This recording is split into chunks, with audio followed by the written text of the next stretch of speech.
Welcome back to WeAreSC's Recruiting Roundup with Scott Schrader. I'm Dylan Brashier, and we're back on another Friday with some more important recruiting news. And to start off today's show, we have some announcements regarding class of 2024's official visits. Scott? Yeah, was at St. John Bosco yesterday and Mater Dei today. Actually, Mater Dei had their college showcase at Santa Ana Stadium. And yesterday, got word from Jordan Lockhart, four-star linebacker, that he has set his USC official visit for June 24th through the 26th. And then today, after the Mater Dei showcase, quarterback Elijah Brown told me that he has set his USC official visit for that same date as Jordan Lockhart, the 24th through the 26th. And then big time offensive lineman DeAndre Carter has set his USC official visit for June 16th through the 18th. That weekend appears that it's going to be the biggest of all of them. There is a June 2nd through the 5th. There's guys coming in that weekend as well, quite a few, but I think this will be the massive weekend. So, Scott, I understand that you were visiting Mater Dei High School yesterday and today. What were your thoughts on some things you noticed? Yeah, yesterday it was, I go over to St. John Bosco and Mater Dei so often, but going to the college showcase is just an opportunity sometimes for me to see college coaches from around the country that you only see this time of year, because they're all going to St. John Bosco, they're all going to Sarah High School, they're all going to Mater Dei, and they're going to these college showcases. Which, for people that aren't aware of what these showcases are, it's an event to where Bosco, Mater Dei, and the schools that put these things on, like Centennial High School, also in the Inland Empire, we always want to mention them as well as Mission Viejo. Typically, these college coaches can now organize their trip for this week to just kind of hit Southern California schools, each day. Sometimes they have these showcases that start in the morning, one mid-afternoon, some in the late afternoon, and then some go into the evening. So you'll find, 40, 50 plus college coaches on these, at these showcases. So it's a great way to get a scholarship offer.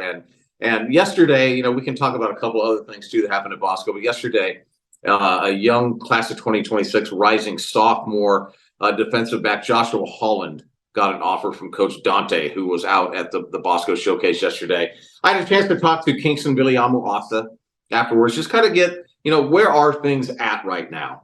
The things I'm hearing about him at St. John Bosco is Notre Dame has got the predictions from a few of the experts in our business. But the word is that it might be Ohio State might be the team to beat, kind of like it was for Tackett Curtis at this point before the official visits came on in June, with USC kind of right there with Ohio State. So we'll see how it all plays out. But the one thing that USC has going for them in their favor big time is that Kingston wants to be heavily involved in business finance and own real estate in Southern California. And USC has got the commercial business real estate like locked down. I mean, if USC were just on these official visits when Kingston comes in, just have some of the former players like Nick Figueroa, Wyatt Schmidt, whose roommate is Rick Caruso's son.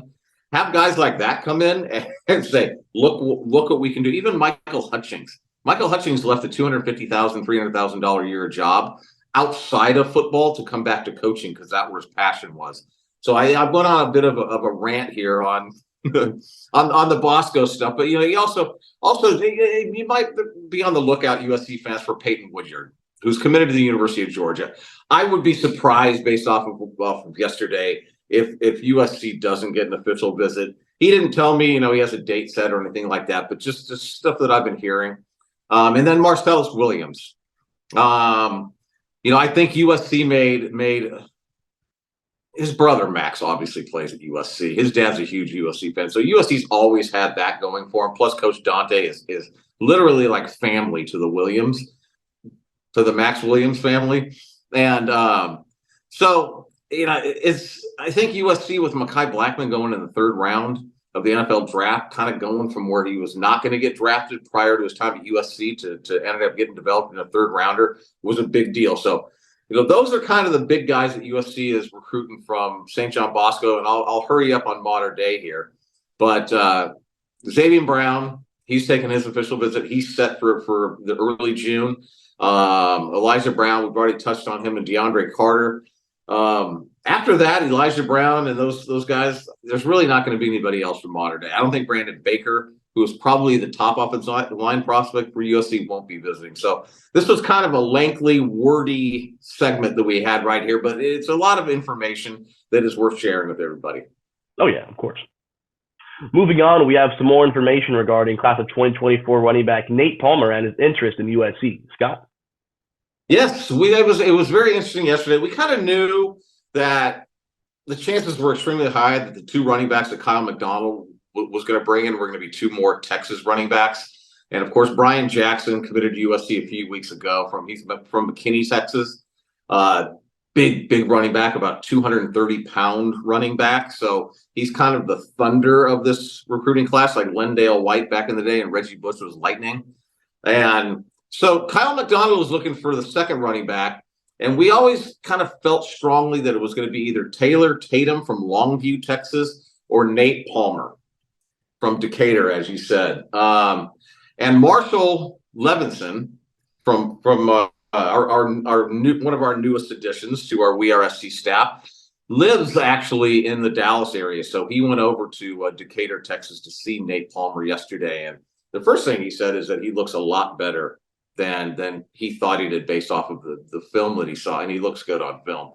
And I have to say, just the couple of clips that Marshall did put up on Twitter, I was like, yeah, this guy does. Nate Palmer looks really good.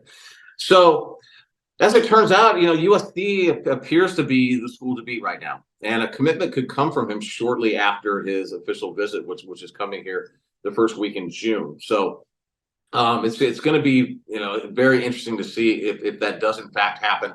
Recruiting is crazy. Sometimes it's fluid, and we have a lot of these changes. But that was kind of the big news yesterday. Early on in the day, because I think Marshall kind of posted that stuff sometime around lunchtime. And so that could be the running back class right there, Brian Jackson and Nate Palmer. On to the next topic. Scott, I want to get your opinions on this. Edge rusher from class of 2024, Emmanuel Okoye, just named USC in his top 3. What are your thoughts? Yeah, this is a guy that he came in for a visit a few weeks back.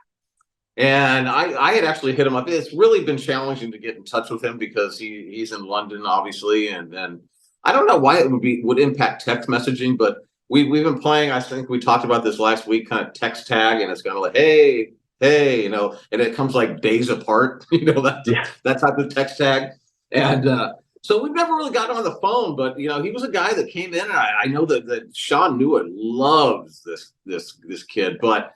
Today I kind of was informed that it's very highly unlikely that he's going to end up at USC. There's some stuff that I think USC has certain admission criteria that need to be met. He's actually a class of 2023 reclassified athlete. So he's actually going to be enrolling here, I believe, in June at the school he chooses. If not, it's going to be somewhere between now and fall camp. I guess there was a deadline today where things needed to kind of be cleared up on from the USC perspective, and it was just not looking like it was going to happen. So, as much as USC likes him, and as much as I think he likes USC, it's not going to happen with the Trojans on Emmanuel Okoye. Dang, that's unfortunate. Moving on, as of a few days ago, USC now holds the #1 rank for the transfer portal in the nation. Scott?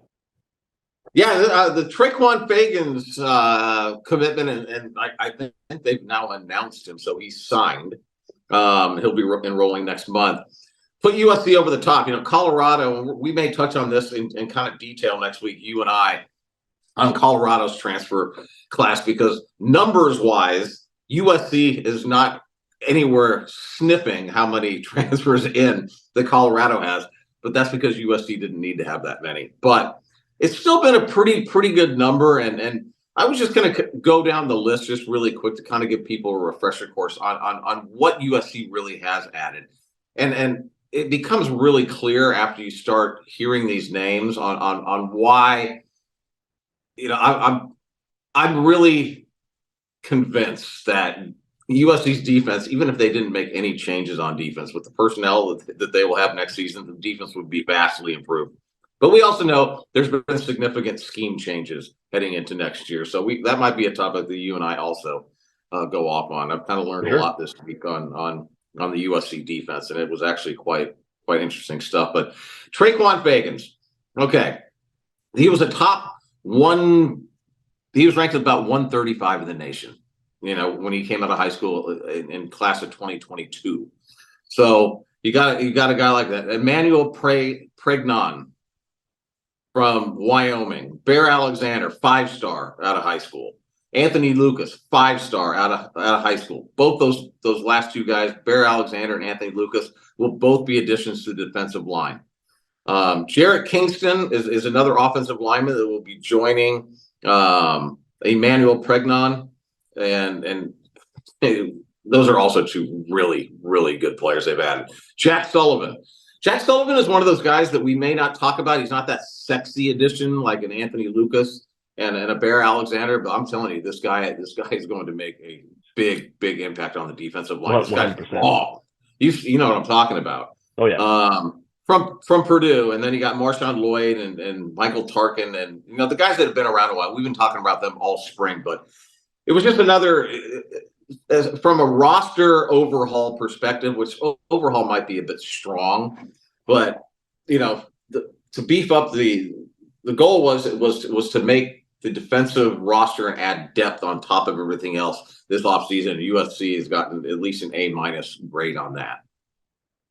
Of course. And then do you think, we had a lackluster defense with all these additions? Will it live up to our expectations for this season, in your opinion?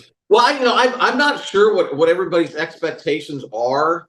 I think there's a lot of people that are kind of like, I'll believe it when I see it. Scott, quit teasing me with this, that there's been some changes. But it's impossible not to see the roster changes. Those are right there. Of course. I think in talking to a USC source, they're going to have depth to be able to be bringing in defensive linemen, and you're going to maybe have fewer reps from some of the guys collectively that are starting, but they'll be fresher, and their reps will be more productive than they were last year. I think sometimes when these guys are just in there and they're just reps over and over again, I think, that leads to fatigue. That can lead to the bad tackling and, sometimes a step slow. I'm not trying to make excuses. I'm just saying depth is huge, especially when you're playing a team like Arizona, right? And you got Jaden Delara. Just, these defensive linemen at USC were chasing him last year in Tucson. It seemed like they ran about 10 miles chasing just Jaden Delara. That wears the defense out. That problem is not going to be as significant this year as it was last year. So I personally think that USC's defense, what they're bringing into the 2023 season, if they would have had that in place in 2022, they were playing Georgia last year. No question about it in my mind. Gotcha. I completely understand. The biggest improvement I want to see is just not allowing 15 points in the last 4 minutes of the fourth quarter like we saw in that Tulane game. So hopefully that does not happen again. Yeah, well, and they just ran right through USC. There was no stopping him. Yeah. To cap off today's show, we're going to be discussing USC's safety position rankings according to On3. They're number 6 in the nation. Scott. Yeah, the DB room, which obviously USC consists of cornerbacks and safeties, I think it is much improved also from last year. We kind of touched on the defensive line transfers that they brought in, which was quite vital to the defense improving this season. But there were also some question marks that not so much with the cornerbacks play last year, but the play from the safeties. And On3 has USC's safety room listed at number 6, which is headlined by Kalen Bullock. And, I think Kalen is one of those guys that we watched last year, and there was no question about his ability and the ceiling that he has as an NFL prospect. I think what we're waiting to see is, where is he going to look physically heading into the 2023 season? Is he going to add some weight? And he clearly did this offseason, but I think he needs to add a little bit more. But where they have this safety room and the guys that they mentioned from the On3 writer, I'm trying to see who actually wrote the article. Not that it matters a whole lot with that, but Max Williams, Bryson Shaw, and Zion Branch were the four safeties that were mentioned in this article, making up that number 6 ranked DB room. But we absolutely have to add Traquan Fagans because he is coming in to play safety at USC. So it would be interesting to see where On3 would put USC safety room if they had factored in Traquan Fagans into that. But I think just to piggyback on this topic, we'll also talk about the cornerbacks. And I think a few years ago there were some guys that were highly ranked cornerbacks that were playing at USC and were brought in. But USC really didn't have any guys that were really strong cover corners. And I think one of the guys that we should talk about who really didn't play cornerback when he was at the University of Washington is Jacoby Covington. So he came in last year and he was getting his first work as a cornerback last year under Coach Dante and in his room. And the development that the coaches have seen from him has been quite striking. In fact, the thinking is that he could likely be a higher draft pick than Mekhi Blackmon was in the 2024 NFL draft, which was an interesting tidbit, to get. So, but you also have a vastly improved, which is what happens when you spend time in college, in C.R. Wright. So there's a lot of confidence in what he's going to be able to bring to the table this year also. And you have Damani Jackson, who is 100% healthy. I've never seen him move as well as he has right now. So you have a really, really strong room, I think, all across the board with defensive backs, whether we're talking about safeties or cornerbacks. Yeah, definitely a vast improvement with overall depth and skill of position than last year for sure. Okay, well, that will conclude today's episode. Thank you for tuning in, and we'll see you next weekend. Fight on. All right.